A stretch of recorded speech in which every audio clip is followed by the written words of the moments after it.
Le shogun Yamamoto avait établi le campement de son armée sur le versant sud du mont Kugami. Du point de vue stratégique, l'emplacement était absolument parfait. Yamamoto avait une vue plongeante, une vue panoramique sur toute la plaine qui s'étend au pied du mont Kugami et sur les collines qui bordent l'horizon.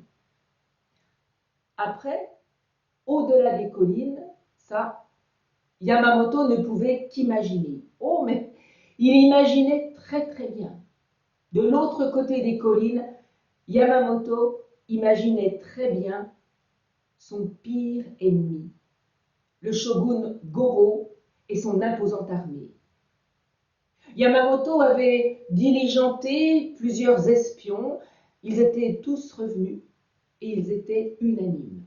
Les hommes de Goro étaient particulièrement nombreux. Alors pour Yamamoto, il y avait deux solutions.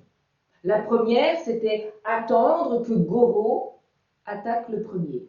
Il le verrait arriver de loin, ce qui donnerait du temps à ses hommes pour se préparer, et c'était là un bel avantage.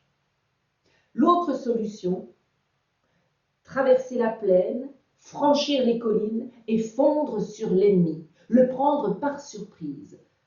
Prendre son ennemi par surprise, c'était aussi un bon avantage. Seulement, dans les deux cas, il restait quand même un énorme inconvénient. Les hommes de Goro étaient particulièrement nombreux. Alors, depuis plusieurs longues semaines, Yamamoto hésitait. Yamamoto hésitait et ses hommes, eux, attendaient.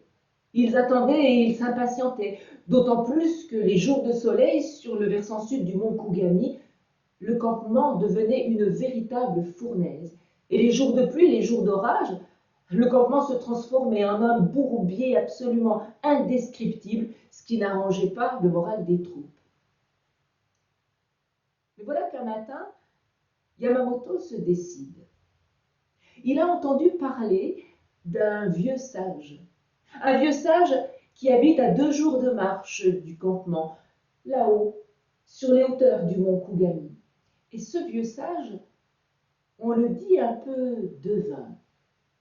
Donc ce matin-là, Yamamoto quitte seul le campement à pied et il va trouver le vieux sage. Au bout de 2 jours de marche, il arrive par un petit sentier à la sortie d'une forêt, dans une belle clairière.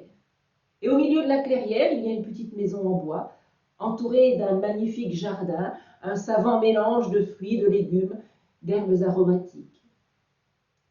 Le vieux sage est là. Il est là, accroupi au milieu de rangs de carottes. C'est un homme petit, plutôt rondouillard, complètement chauve, avec juste quelques poils au bout du menton.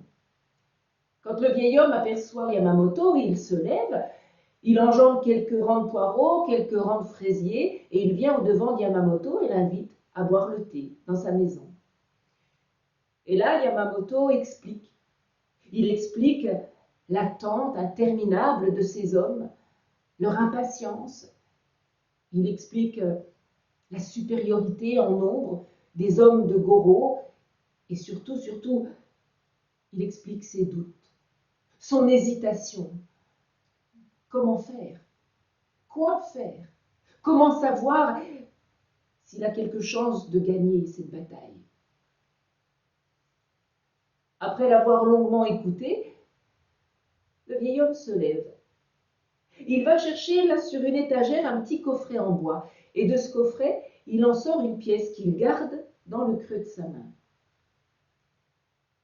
Yamamoto, cette pièce est une pièce magique. Elle ne ment jamais, elle ne se trompe jamais. Si elle tombe sur face, ça voudra dire que tu pourras partir au combat avec la certitude de gagner. Tu pourras partir au combat sans crainte.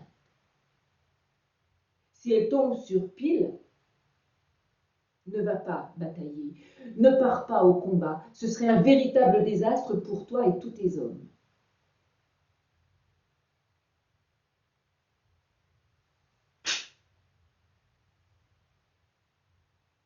Face Yamamoto remercie le vieil homme et le voilà reparti. Après 2 jours de marche, il arrive au campement et à peine arrivé là, il rassemble ses hommes. Il leur parle de la prédiction du devin.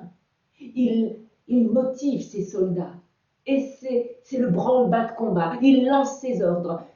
Le lendemain matin, avant même les premiers rayons du soleil, les hommes de Yamamoto, galvanisés par la prédiction du devin, marchent au combat. Comme un seul homme, ils traversent la plaine, franchissent les collines et ils déferlent sur le campement de Goro encore endormi. Pris par surprise, les hommes de Goro subissent d'abord de lourdes pertes, mais ils se ressaisissent. En face, les hommes de Yamamoto sont convaincus qu'ils vont pouvoir gagner. Alors ils résistent, ils résistent, ils résistent. Et le combat dure interminablement.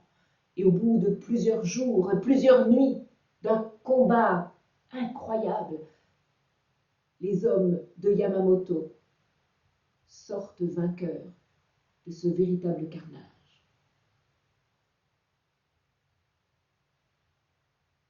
Quelques jours plus tard, après être revenu sur le versant sud du mont Kugani, Yamamoto décide d'aller revoir le vieil homme pour lui annoncer la nouvelle. Un matin, il part seul et bientôt, il arrive là, dans la petite clairière. La maison est là, le jardin. Le vieil homme est en train d'arroser quelques rangs de poireaux. Quand il aperçoit Yamamoto, il lâche son arrosoir, il vient au-devant de lui et il l'accompagne dans la maison pour boire le thé. Et là, Yamamoto raconte. Il raconte le courage, la bravoure de ces hommes. Il raconte aussi la terrible douleur de les voir mourir, de les voir souffrir. Et puis, il raconte le plaisir de la victoire. Il raconte la fierté de la conquête. Et il parle longtemps. Il se tait. Et au bout du silence, dans un murmure, il dit « Alors, c'était là mon destin. » Le vieil homme se lève.